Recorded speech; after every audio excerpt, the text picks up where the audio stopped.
In the name of the Father, and of the Son, and of the Holy Spirit. Amen. Glory to Jesus Christ. Glory forever. We're back with Orthodoxy 101 class, and today we're going to talk about monasticism. And it's a subject I feel a bit unworthy of talking about because I'm not a monk. And yet, there are a lot of questions that people have and misunderstandings about monasticism. And so I think it's important for us to kind of review what it is and how it is in the Orthodox Church. Um, and it's a calling. We have to always start with that. It's a calling, as any calling in the Christian life is done, and it's a particularly difficult calling, and one in which we should encourage. We need monks and we need nuns in the church.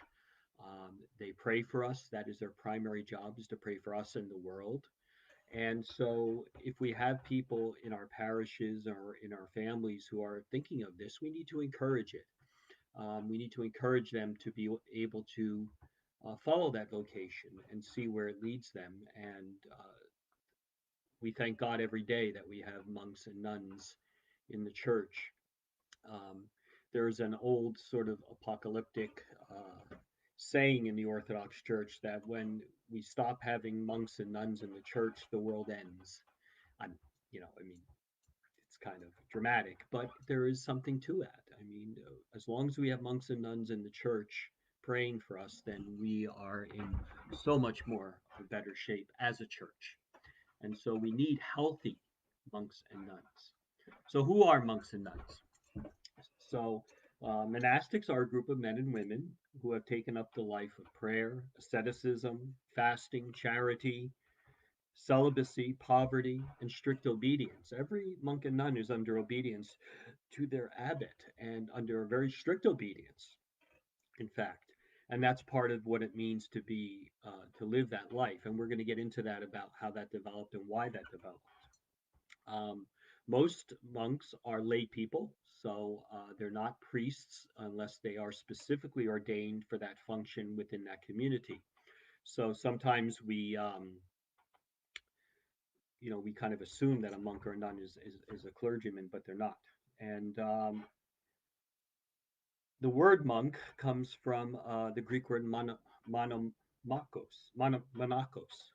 and that means alone, solitary. And so that's really how monasticism arose, was these solitary men and women who went out to live this life of prayer. So we'll talk a bit about that.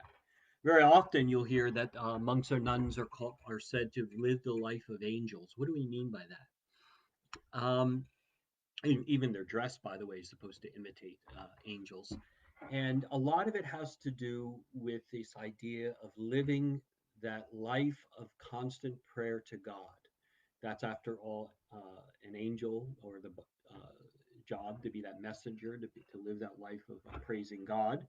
And you can look on the other earlier classes when we talk about different saints and we talk in depth about angels. But they live that life of angels, and it comes from also from Matthew 22:30, which says, at the resurrection, people will neither marry or be given in marriage, but they will be like angels in heaven.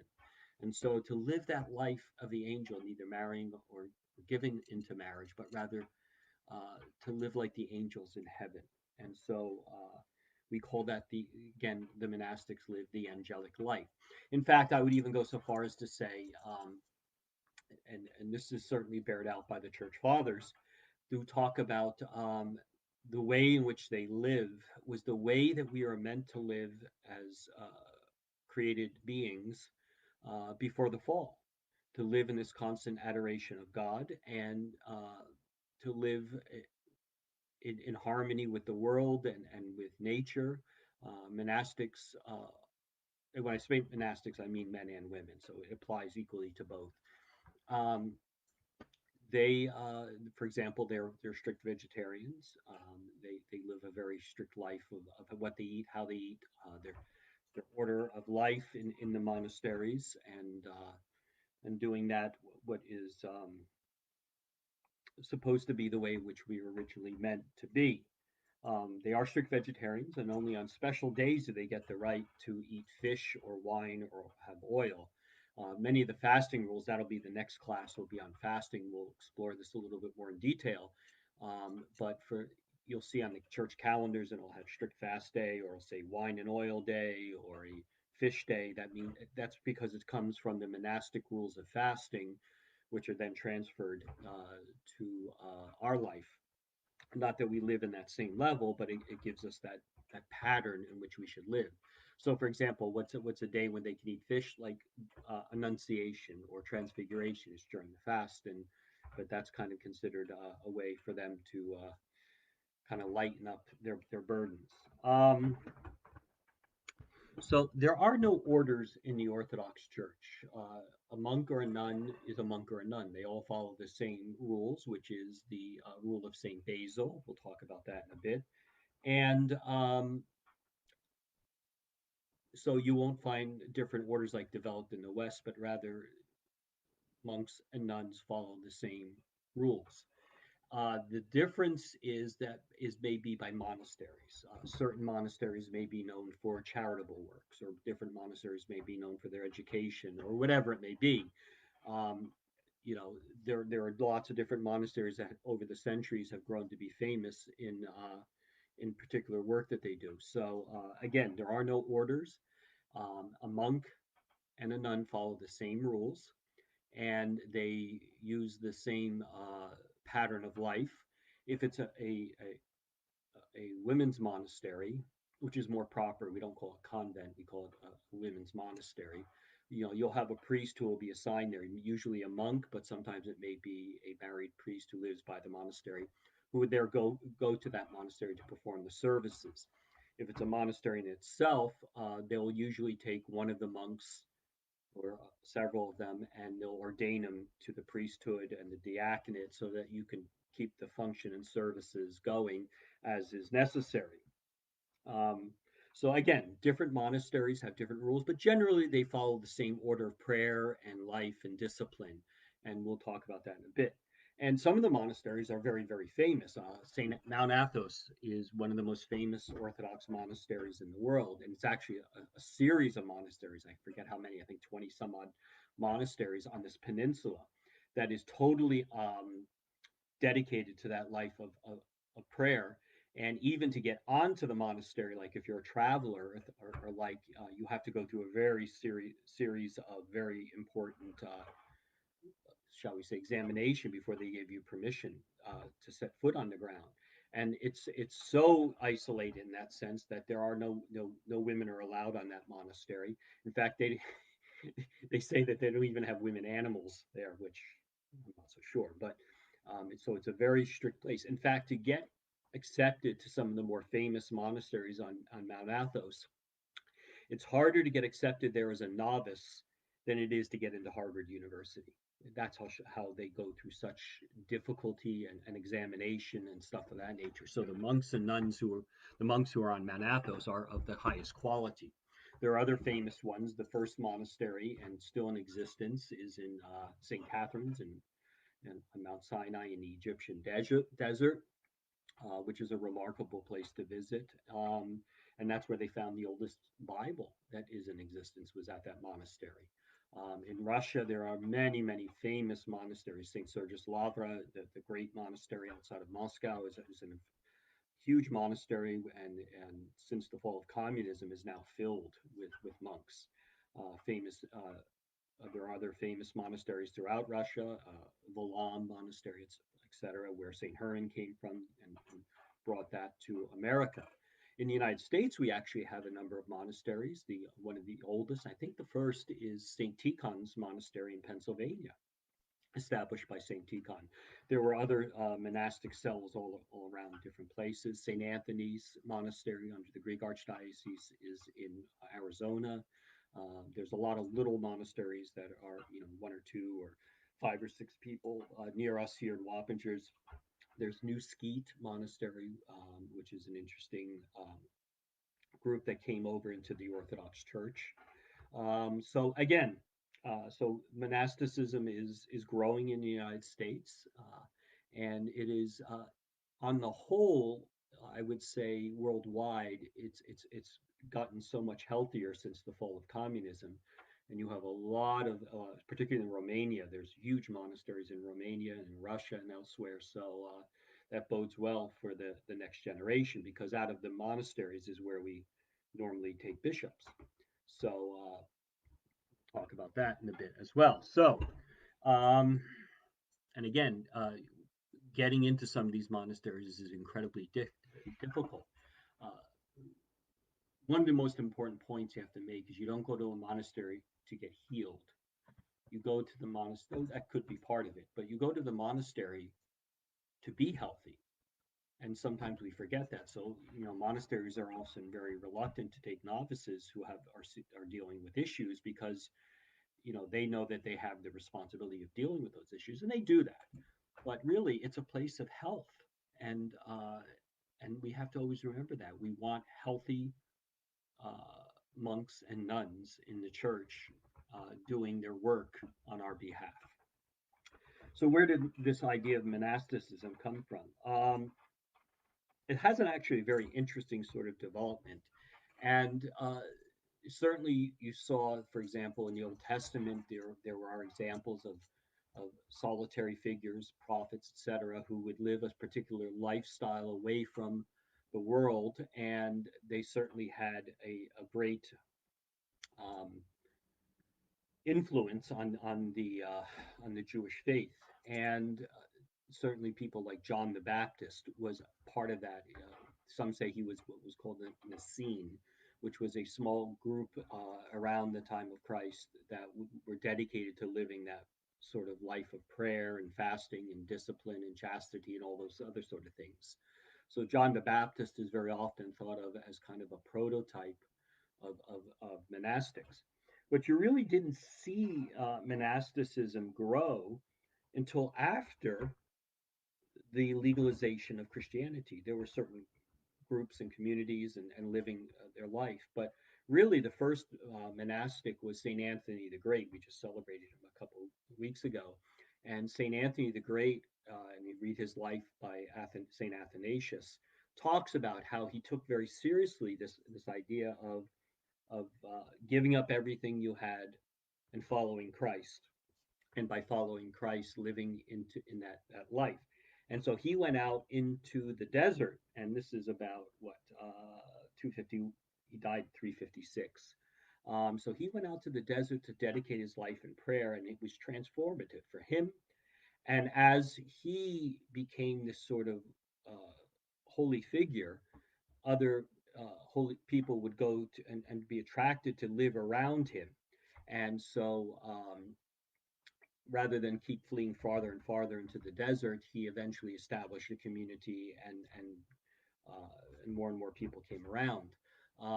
Some say that when the martyrdom of the Christians ended with the legalization of Christianity in the fourth century, that this was a new martyrdom.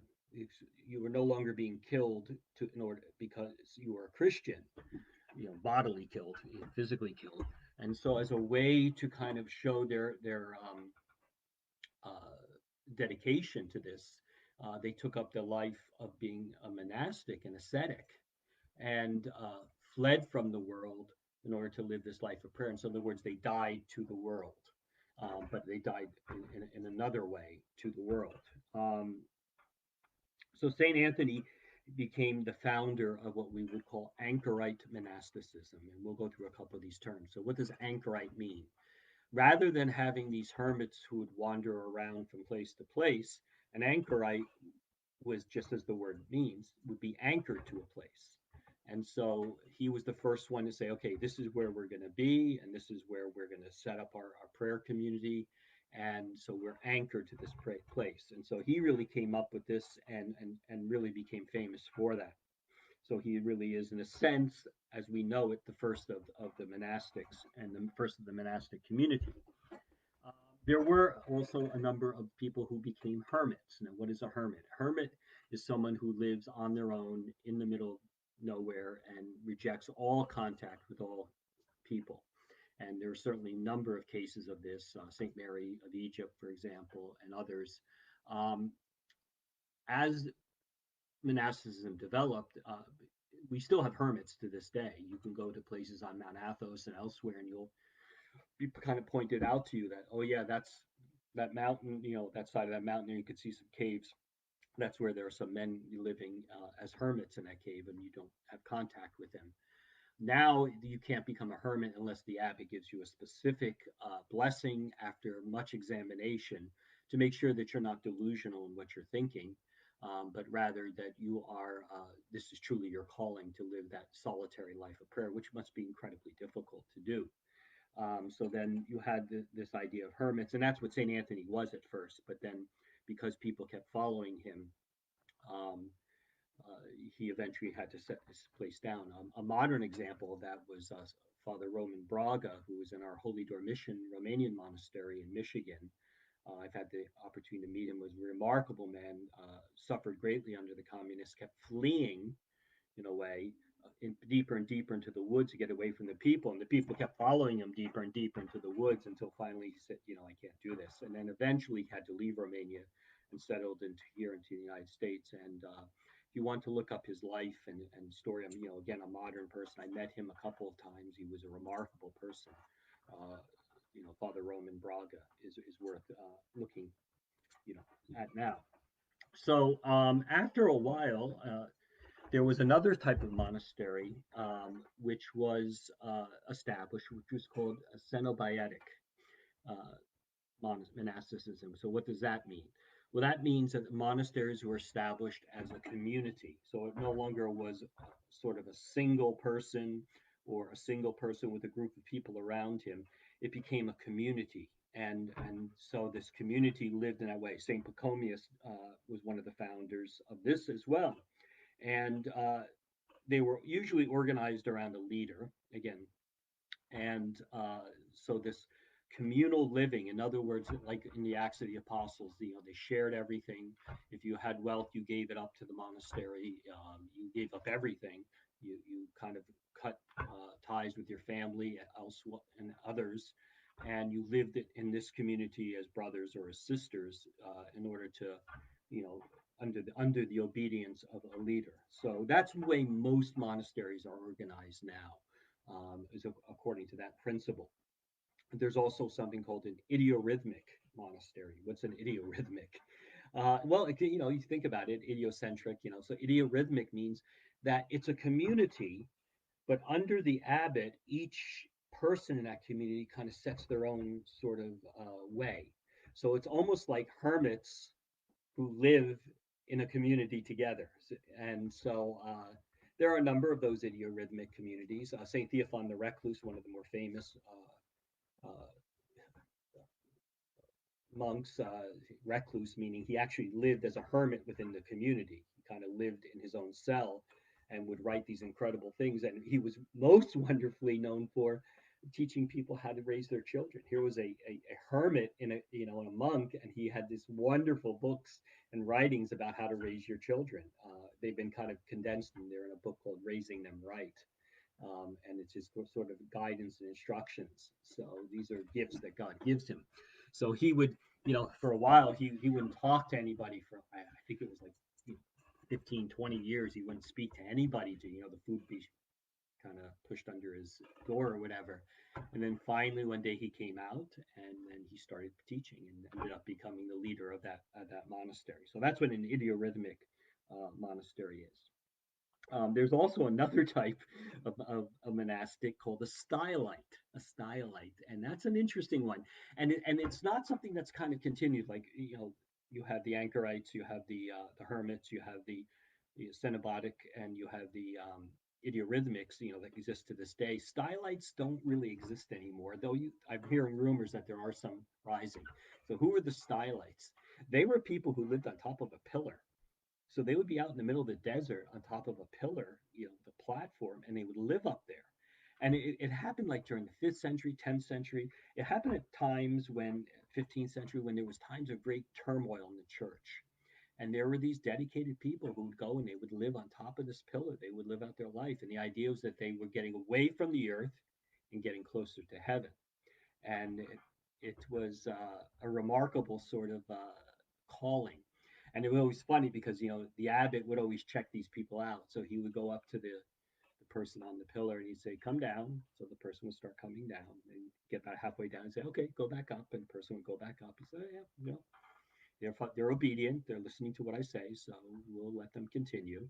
And so it's kind of an interesting thing. So that's what a stylite is. And you'll hear about different saints, and they'll be called the stylite, and that's what it means. They lived on literally on top of pillars. You can still see some of them in different places in the Middle East. Um, so again, uh, yeah. So so when this monasticism started to rise, they didn't quite know how to deal with them.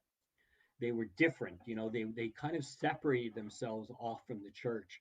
Very often, you would have a monastic community would live, in the wilderness away, and they would stay on their own and do their own thing. And then when there was time of turmoil, all the monks or the nuns would come out, do what they needed to do to kind of correct the church, and then they would disappear again and go back to the monastery.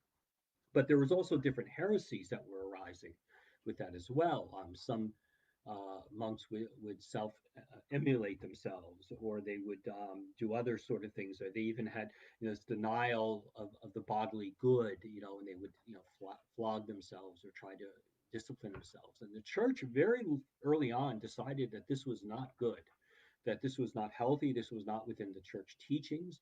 You don't have the same tradition in the East like you may have in the West with hair shirts and things of that nature, because the church always saw the material as good. And so at some point, the church had to really start to deal with them. So you see some of the early church councils really trying to figure out how to deal with these groups of men and women in a good and healthy way. And really, it was St. Basil the Great, one of the great uh, leaders, the Cappadocian Fathers, one of the three hierarchs of the church. And he was the one, through his experience uh, of monastic life, who wrote down the rules on how monastic life should go. He and his brother, Gregory of Nyssa, St. Gregory of Nyssa, and his friend, St. Gregory the Theologian, after they had kind of finished their schooling at a very fancy, at that time, kind of like the equivalent of Harvard, decided they were going to go off to the Black Sea and live this, great ascetical life. And they found it was incredibly difficult. And after a couple of years, they all kind of came back into the world. But that experience really drove St. Basil to start to really work on the rules for monasticism. And so, even to this day, all the monks and nuns of the church follow the rules of St. Basil. So, they follow his rules, and that's what's it's set there.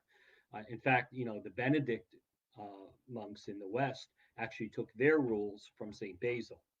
So he had a great influence on even Western monasticism. So the rules of St. Basil are what is done. Um, and the idea was, what garments they should wear, what rules they should do, what are their vows, what's the tonsure. We're going to get into all of this. How exactly the rhythm of the life in a monastery will go. Um, those are the things that really are established and followed. So if you go today to a monastery, you can go and you can get invited and you can spend some time at a monastery, go on pilgrimage to a monastery. They are still following those rules, no matter where they are in the world. The Orthodox monastics do that. So um, one other thing that, again, in this little historical lesson here, was a rise around the, I don't know, 14th century, end of the 13th, early 14th century, was the rise of what we call Hessicasm. So what is Hessicasm? Well, that really came from St. Gregory Palamas, who talked about the ceaseless prayer. This idea that if you pray over and over and over, uh, you will gain this kind of grace of God. And so the Hesychasm movement, and then literally some of those who were quite holy would shine with the uncreated light. And so at first the church was very skeptical about this and was wondering if this was a heresy, if this was some sort of delusion or something like that. But in the end, it was proven to be true and correct. And even to this day, there are monks and nuns who are known for this and these great gifts that they're given. Some are given the gift of levitating when they pray, some are given the gift of clairvoyance, some are given the gift of guidance, some are given the gift of extreme asceticism. Asceticism, ascesis in Greek, is basically the work of fasting and prayer and living that disciplined life. So, so great Saint Gregory actually he took that and that is something important. One of the things that you'll see if you go to a monastery is you'll see all the monks and nuns will carry a prayer rope. This is a small one, but there are larger ones. There's usually 100 knots, there's 50 knots, 100 knots, whatever. And what is the use of the prayer rope is that each of the knots here, you can't really see it, you're supposed to do what's called the Jesus prayer. Jesus Christ, Son of God, have mercy on me, a sinner. And then you go to another one. Jesus Christ, Son of God, have mercy on me, a sinner. And you would go all the way down. And when you got to the cross, you would do the Lord's Prayer. And they would do this continually. And so that was the idea. And they would train themselves under the guidance of a very experienced spiritual elder. And they would learn that they can every breath would be the prayer. Every breath that they would do, there was actually a rhythm with their heart and all this other, and their breath and doing this prayer. And it's quite amazing. I mean, I've seen monks who would be doing this Jesus prayer with their prayer knot, and they're you know working on trees or baking bread or doing whatever their duties are. But you know that they're praying, that you could see that going. And novices, and as they're trained to be monks, will be given obedience. Like you have to do 5,000 Jesus prayers this day, and whatever it may be, as they build up that. And it's a powerful prayer, and it's one in which, as I understand, and I've had a number of talks with monks around the world in different monasteries, and how when they started to do that, how they were attacked spiritually, uh, because they were really, they wanted to get them off this rhythm of their life, and they had to break through that. One of the famous uh, books, The Way of the Pilgrim, is a book about this. It's a Russian book, and it's about someone learning to do the Jesus prayer as he wanders through Russia. In fact, who, who's that author? The one who wrote J.D. Salinger. Actually, one of his books, I think it's Franny and Zoe, whatever. They became fascinated with that, and in the story, there's someone who wants to imitate. Have a backpack with bread and prayer rope and go off into the world and wander and do the Jesus prayer. But again, this is not something that you do lightly when you take that obedience on yourself. It's something that has to be guided through the years. So if you see the monks and nuns carrying this, that's what they're doing. They're practicing that Hessicasm, that prayer of the heart to be able to do the Jesus prayer. Um, again, some of it, again, you can go to different parts of around the world where there are Orthodox monasteries, and while they're all following again the order of Saint Basil, you will see some variations. Romanian nuns, for example, wear a different type of hat. As opposed to Russian monks or nuns, or there's different styles. There may be a different flavor. There may be a different rhythm to the life. One of the things I found at St. Catherine's in the Sinai is because it's so hot there that most of the monastics' life took place at night. During the day is when they slept, if they slept. Many of the monks and nuns would stay up, would only sleep a couple of hours. They would be doing in their cells doing prayers, but they did that during the day, during the hottest part of the day, and then during the evening when it got cooler, that's when they would go off and do their work. So that was something that was specific about for example, St. Catherine's. So again, there's all different sort of flavors. They have different ways in which the work they do.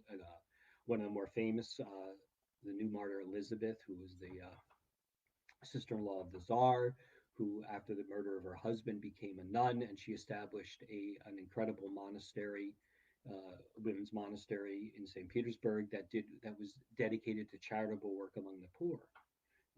And so again, they have different things in which they do. Essex, the monastery St. John the Baptist in Essex, England, was known for Father Sophrony and other great saints there, and they have their own particular sort of style and flavor, which is fine. That They're all under an obedience to a bishop. Most monasteries are what we would say diocesan, directly under a diocesan bishop. Some may be what's called stavropegial, which means that they're directly under the head of the church for various reasons. So again, I always, when I've had a number, probably about 5 or 6 people who looked into the monastic life, and some entered the monastic life.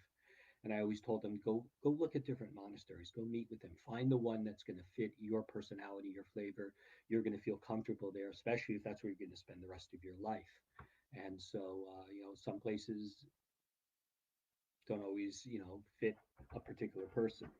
So anyway, so other monasteries, by the way, became known for being great missionary monasteries. Valam being one. There were a few in Russia that were known to send out missionary saints, particularly to Eastern Russia and to Siberia. And many of the churches that were formed there were formed from these missionary saints and established little monasteries and would then missionize and establish parishes from there. And of course, one of the most famous ones for us is St. Herman, who came from Valam, which is on the Russian-Finnish border, traveled with his group all the way across Siberia, which is, again, the longest missionary journey of any Christian denomination to this day, and ended up in Alaska because they were asked to come and serve, because Alaska was part of Russia then, and to be part of the Russian American company and there in Kodiak, and ended up establishing the church there. And we, the OCA, come from that monastic route.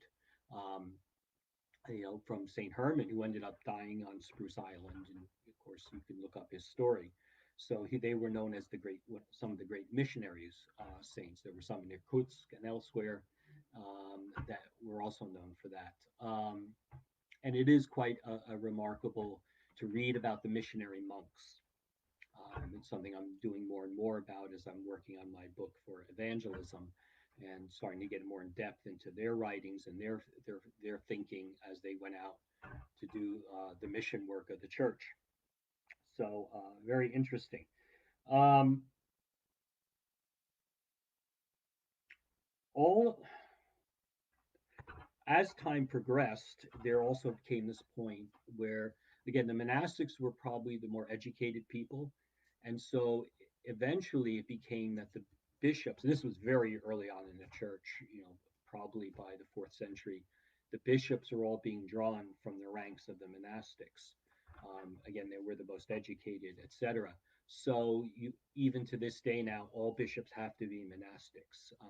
So if were not a monastic before they were elected bishop, they would take the monastic vows. Our own bishop, Archbishop Michael, was not a monastic. He was a celibate, but he was not a monastic. And so before he was consecrated bishop, he actually had to go through the steps to take his monastic vows. Others, like widowed bishops, like Archbishop David and Archbishop Nikon of blessed memory, they were widowers, and when their time came to become a bishop, they also had to take monastic vows. So that's why they dress like monks. They have the kamalavka and the veil, and they'll carry the prayer rope like I showed you, and they dress as monastics now. Some are real. Archbishop Melchizedek in Western Pennsylvania was a monastic in Greece for many, many, many years before he came over. He was a full schema monk. We'll talk about that before he was made a bishop. Some actually do live out of the monasteries and are called at the monasteries. So anyway, we talked about that. We talked about that. We talked about. So how do the monasteries support themselves? It depends. Some support themselves through different works that they do. Some sell candles, or they'll sell icons, or they'll have particular goods or services that they do. The one women's monastery up in Otago, they do a lot of work with animals, and that's how they support themselves, is through the animals and things of that nature. New Skeet does a lot of work.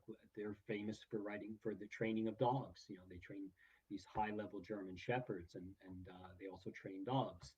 And so that's their particular way of supporting. You could find their books, by the way, in the bookstore about how to train puppies. And so others, and some live on endowments. Certain monasteries are very well endowed. Money was left to them. They live off of that money. Um, there are some monasteries, when you become a monk or nun, you give up everything that you have and you give it to the monastery. So, all your money, everything you own, you kind of give away. And then you're dependent upon the monastery for everything.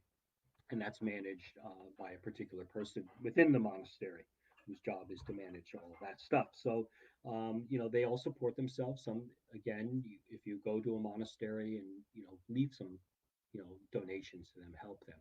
Some monasteries are doing well, some are, they struggle, some struggle. So, keep that in mind. Um, again, you can visit monasteries. You can even spend time there in a retreat. I've known people who've spent months there at a monastery. I think the longest I've spent was a couple of weeks. It was a remarkable thing. But the thing you need to know is you got to get permission. You got to get there, and when you go there, you follow the rules. Whatever that monastic rule is, you follow what they do. And if they get up at 3 in the morning to do prayers, you get up at 3 in the morning to do the prayers.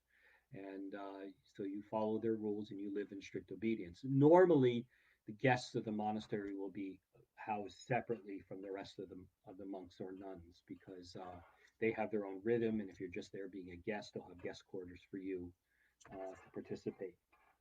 Um, but before you visit a monastery, you should get the blessing of your priest, and say, I'd like to visit this monastery. And come to me and say, yes, I give you the blessing. You may contact that person because the abbot or abbess would probably contact me at any point anyway, saying, why is this person coming? What's the point? All that sort of stuff. And so we have that conversation with each other. And so, yes, you have to get your blessing before you go. So there is a cycle of services in the monastery that you need to be familiar with.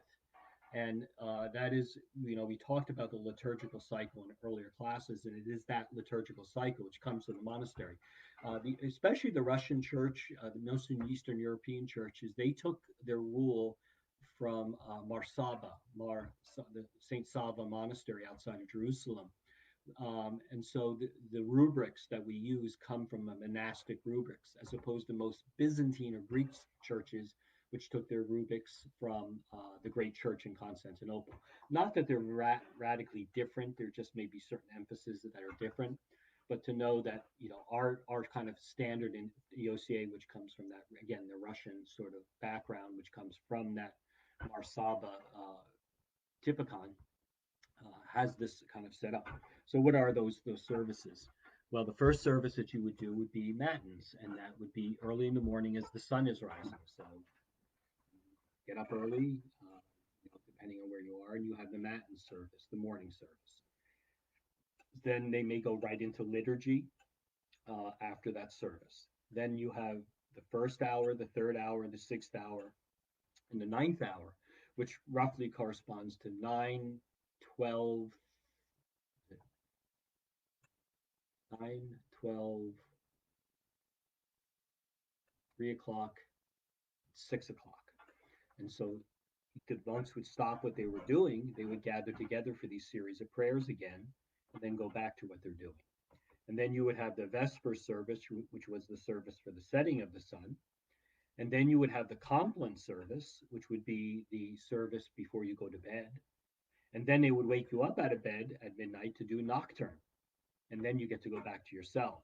And in many places, the monks would spend their night after nocturne in prayer for the rest of the night, hence the all night vigil.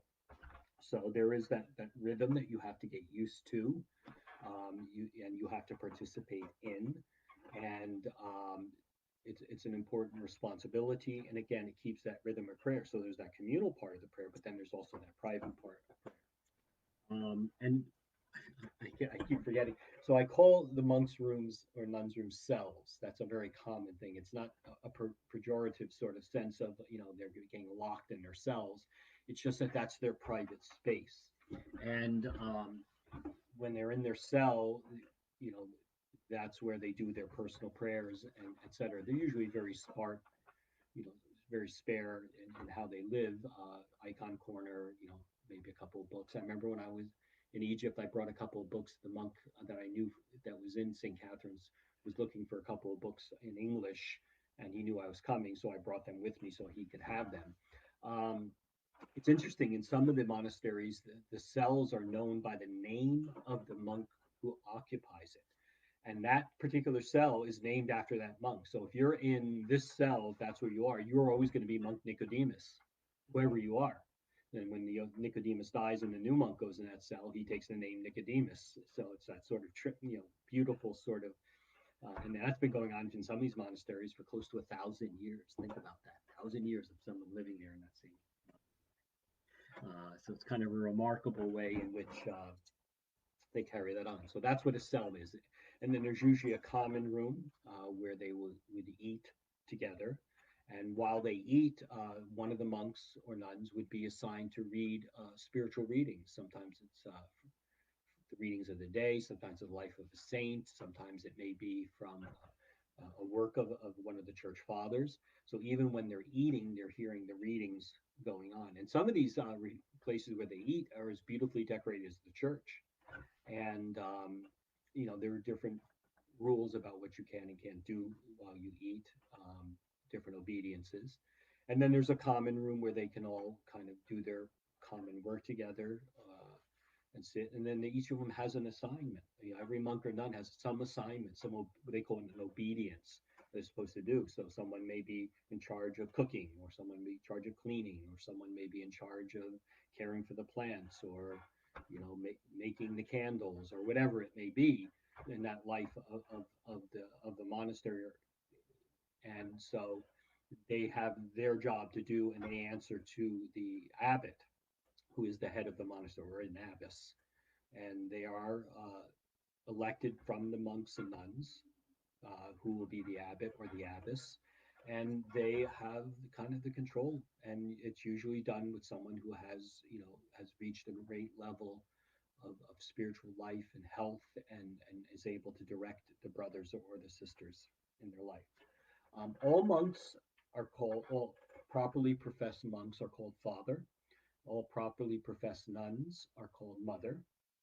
So father so and so or mother so and so. All novices, people preparing, having taken their vows, could be called brother or sister. So that's what we hear that. But everyone, whether you're ordained or not, you're a father. That's just the way you're called. Um, there is people who are called elders, in Greek geron and Russian starets. Those are holy, aged, holy, should be, men or women who have reached a level of spirituality are worthy to give advice. And so to give that idea, that title, starets, is a very important one, that they're worthy of people. People from the outside would come to them to seek advice. They would guide people. You would put yourself under an obedience to a starets, and you would trust. And these are lay people. These may be even non-monastics who put themselves under an obedience.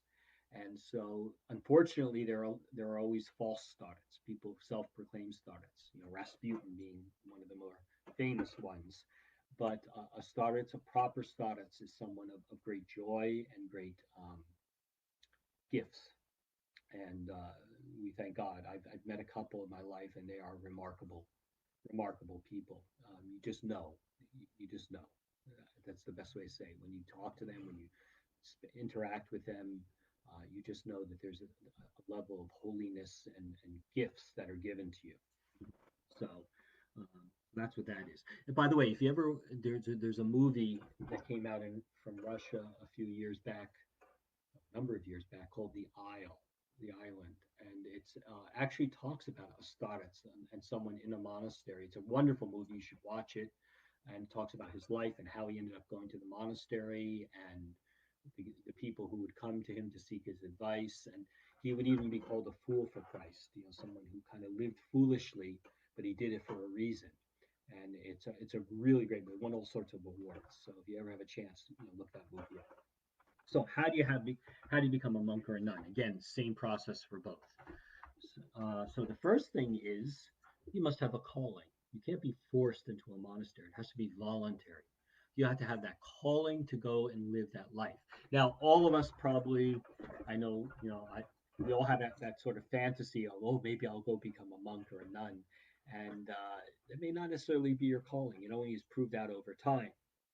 So Father Schmemann used to give this wonderful advice at seminary. If someone came, said they wanted to be a monk, He said, okay, you want to be a monk, get a menial job like McDonald's, do that, sweeping floors, mopping floors, washing dishes. Um, Give everything that you earn to the church, except for a little that you need to survive. Live in a small, simple place. Live a very strict rule of prayer and fasting, and go to all the services and be obedient to the priest. And if you could do that for 5 years, then I'll consider recommending you to a monastery. And so you'd be surprised how many people try that, and after a few years, or a few months, they say, "This is not for me." But that's the life of a monk or a nun. So if you can't do it in the world, how are you going to do it in a monastery where it's much more intense? So anyway, so again, candidates are to look at different monasteries. So if you get the recommendation from the priest saying, "Okay, I give your blessing." I had this wonderful elderly woman in Montana. She was a very prayerful woman, came to every service, did all the things. I gave that sort of same advice. And eventually, we looked at each other and said, okay, it's time for you to start finding a place where you can go. She wanted to live out the rest of her life as a nun.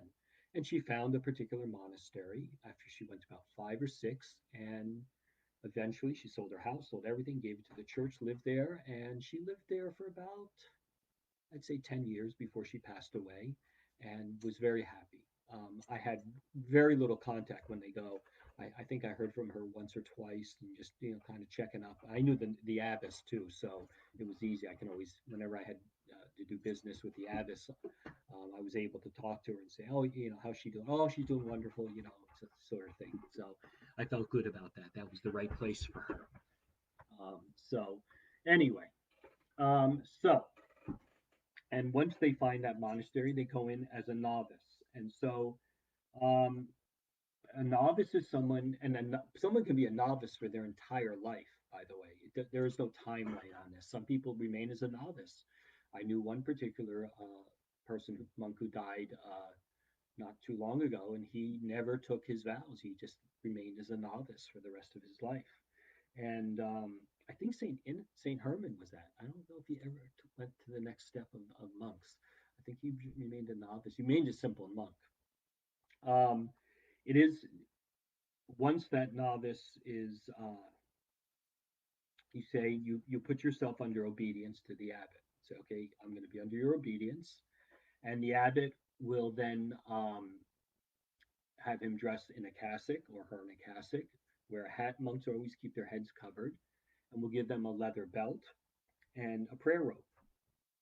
And that's there to begin that instruction under the abbot, or abbot may designate someone to be kind of their mentor, if you want to call it that, and begins instruction on what it means to be that. They'll be giving menial work, very menial work. I mean, novices get all the dirty work, shall we say, but there's a reason for that. It's a reason, learning to humble yourself, and learning to serve others, learning to live that life of discipline and prayer.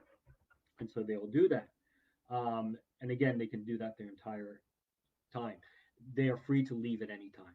They can walk away from the monasteries. It's not for me. No penalty. No one blinks an eye. Um, they discover after a time that that's not their calling. Some will obviously stick it out. Um, and again, the abbot is usually reports to the bishop, so he'll talk about different because eventually the bishop is the one who will tonsure them to the next step. So the bishop needs to know about his monks and his nuns, and who's ready to move on, and he has interaction as well with them. Often, a monastery will have a room set aside for the bishop, so whenever he goes, he has his room. And I know many bishops try to visit their monasteries a number of times during the year and keep in touch with what's going on.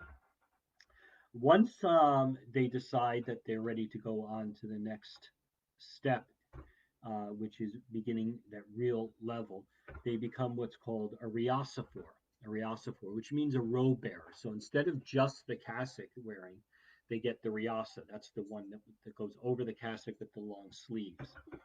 So they in order to go to that next step, what the first thing that they would do is they would have the tonsure, and they would be given the robe, and that they could wear, and they would be given the hat with the veil.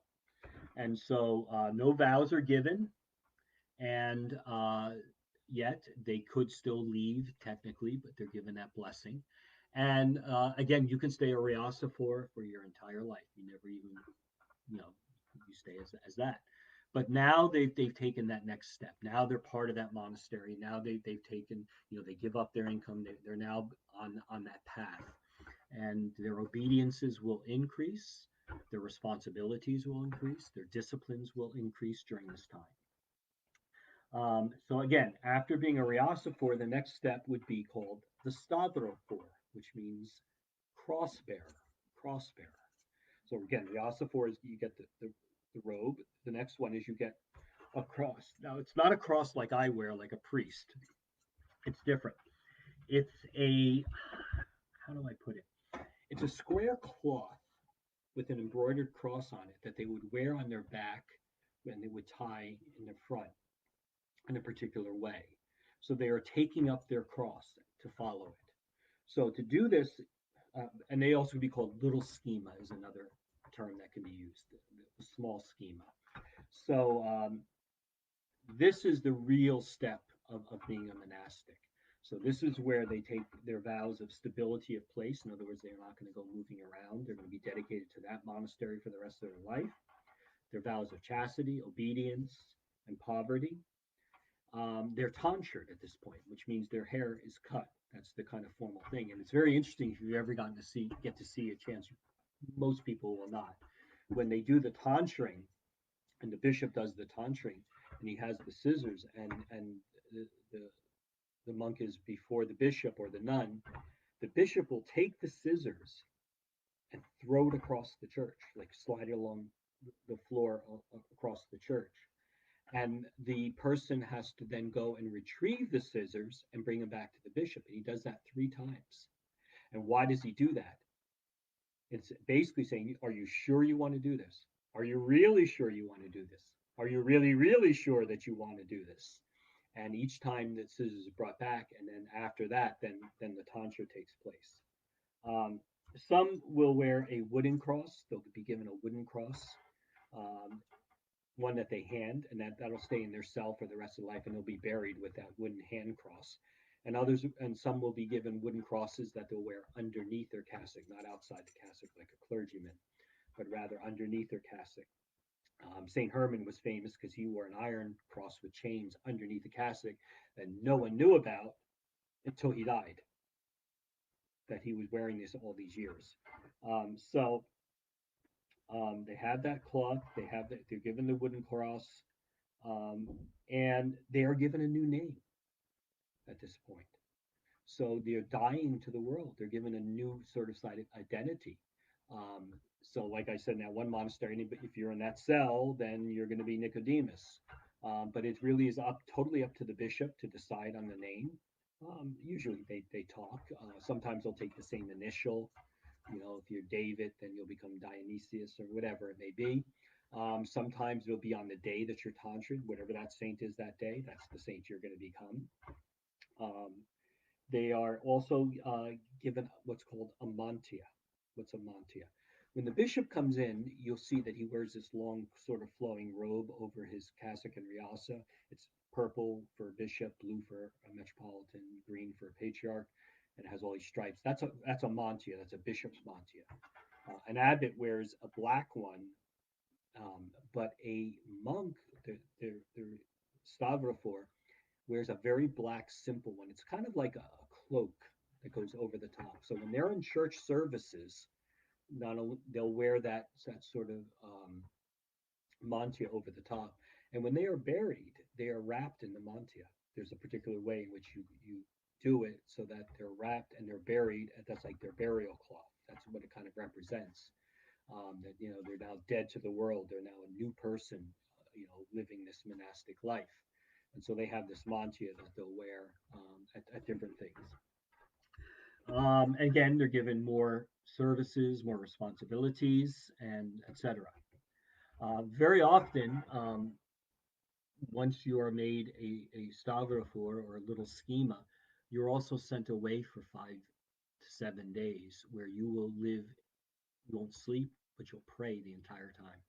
You'll keep vigil, and they're required to memorize the Psalms. In other words, the entire book of Psalms, the monk or nun should be able to do from memory, which is remarkable. That's part of the obediences that they build them up. Because the monastic, the kathismas, the prayers that they do in the church are all based around the Psalms, and they're constantly doing the Psalms in the services, and they have to know which kathisma is for today, and they need to be able to recite that off the top of their head. Um, Again, you may stay at this level for your entire life.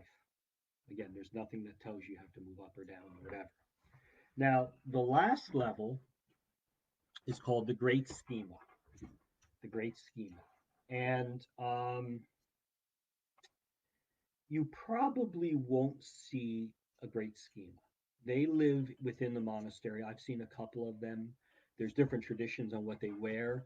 Um, there's even something that's even above that. But the Great Schema is the highest level of the monastic. They are the abbots usually great schemas. They'll wear instead of just that little prayer, that little thing, that little schema. What do they call it? Paramonde. They now wear what's like a priest stole, like I wear, except it's short, it's black, and it's got beautiful red embroidery of crosses and prayers all over it. Some will wear uh, a mantilla that will have prayers written on them. Others will have a different type of hat, more of a canonical cone, like a cone, conical hat. Very rarely do they leave the monastery if you're a great schema. Very rarely, again, these are not ordained either. They are the Staritzes, the holy men and women. You won't even see them. They hide a lot of the stuff like that. That stole that they wear around them, you won't see that. That's underneath their cassock. It's you won't even know that that person is a great schema in some cases. Um, it's their yoke. Um, it's and again, if you see someone walk around the street with some of the stuff, then you should question whether they're really true, because again, they mostly stay in the monasteries for the rest of their life. Now, the other thing that we have to talk about is how do they have the functions in the monastery? Because again, all monks are lay people. Monks and nuns are lay people. But for certain monks, they may be given ordination so they can serve. So when you have someone who's called a hierodeacon, that means there's someone who's a deacon and also a monk. And they dress just like a regular deacon. The difference being is that they wear their kamalavka when they serve. And they have different levels, just like regular deacons. If you hear someone who is a hieromonk, a hieromonk is someone who is a monk and a priest. So again, they'll dress like a monk, except the difference is you'll see that they'll be wearing a cross around their neck. And again, they're there so that they can do the services on behalf of the brothers. Um, there is someone who's called an igumen.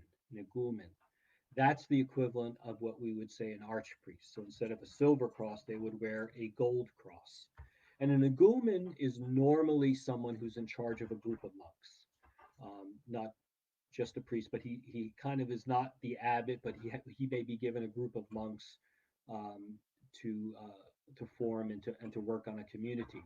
Very often, monasteries will have subunits out there. You know, if you can go to many monasteries and you'll have what's called skeets, or lavras, and you have the skeets. And the skeets are places where they're offshoots of a main monastery. So they may be expanding, or there may be a group of monks who decide that they want to go off and do their thing with the blessing of the abbot. So they'll form a skeet, and you'll see some of these skeets. And an igumen is usually placed in charge of these groups as they go out. The next level would be archimandrite. You'll hear that. An archimandrite is someone who wears a jeweled cross.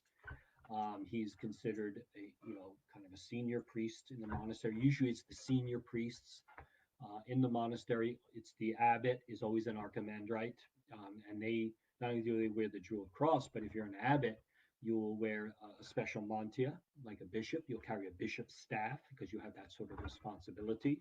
In some cases, you'll actually use the chikiri and to carry the 2 candle and the 3 candle that the bishop uses to bless people. just like a bishop. They're not a bishop, but they are. If they're an abbot and an archimandrite, they are in some cases more powerful than a bishop, particularly in some of the more famous large monasteries. We have 1,000 monks, or none, and you have um, the abbess obviously doesn't have all the clerical ranks, but the abbess of a monastery does wear a jeweled cross like a priest. And they do receive, in some monasteries, they receive communion at the altar table like a priest. They are, again, you don't mess with an abbess. They run the show.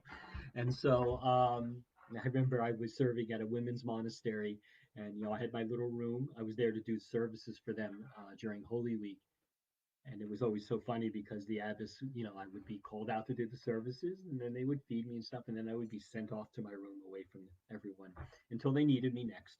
And you don't mess with them on that. So anyway, so that's what an abbess. In some more contemporary states now, where some of the monks are out in the world serving parishes and stuff, they may be given the title of igumen or archimandrite according to seniority, and they're really honorific in that sense. They're not, they don't have the same sort of original meaning. An igumen taking care of a group of monks, and an archimandrite being, an abbot of the monastery. If someone is elected a bishop, and they're not a monk, they will take the monastic vows, and then before they are consecrated a bishop, they'll be raised to the dignity of archimandrite. In some cases, they do it, literally like the day before they're made a bishop, but that's not always the best thing. But so all bishops come from an archimandrite. I think the idea was that that's where you drew your bishops from, was from the senior monastics, and the archimandrites were the senior monastics, and so I think that's an important thing. And again, the abbess, we talked about that, and all the rules that I talked about the schemas and all the other things apply equally to men and equally to women. And so they have those same sort of levels of growth, and same levels. And I cannot emphasize this enough. There is nothing that says you need to get, quote, promoted in a monastic life. You can live your whole life as a novice. You can live your whole life as a Rheostat, a Stavrophore. It all depends on you, your abbot, your, whatever it may be. And so, uh, again, I want to emphasize this. A monastery is a place of health where men and women grow in God, where they pray for us, where they live that life of service and obedience, and really pray for the salvation of the world. And they deserve our honor and respect.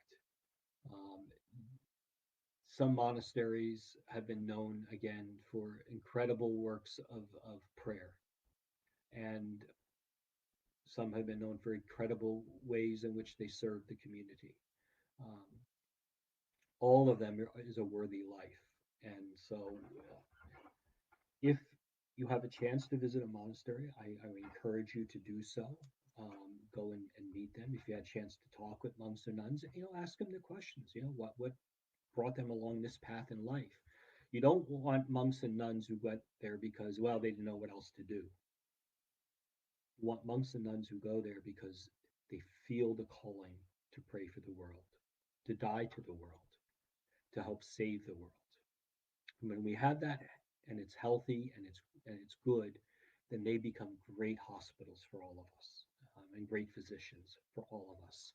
Sometimes it is wonderful to just be able to spend a week in a monastery away from the clutter of the world, and to dedicate your life to that rhythm and to that prayer. And there are times you just don't want to leave. You don't want to go back into the world and deal with all the stuff that's out there. I do know that I remember I spent one time in a monastery, and after like 3 days, I was ready to get out of there. But uh, there are other places I said I could see me living here for the rest of my life. I was not called to be a monk, and so that's not where I am. But thank God we have those people. So there it is. And We will pick up next week on the class, and we're going to talk, which I thought this goes nicely. We're going to talk about fasting and about how to what is fasting and why we do fasting in the church. Since we just talked about the ascetical life of the monks and nuns, we'll go into how that translates to us living in the world. So have a blessed evening. In the name of the Father, Son, Holy Spirit. Amen.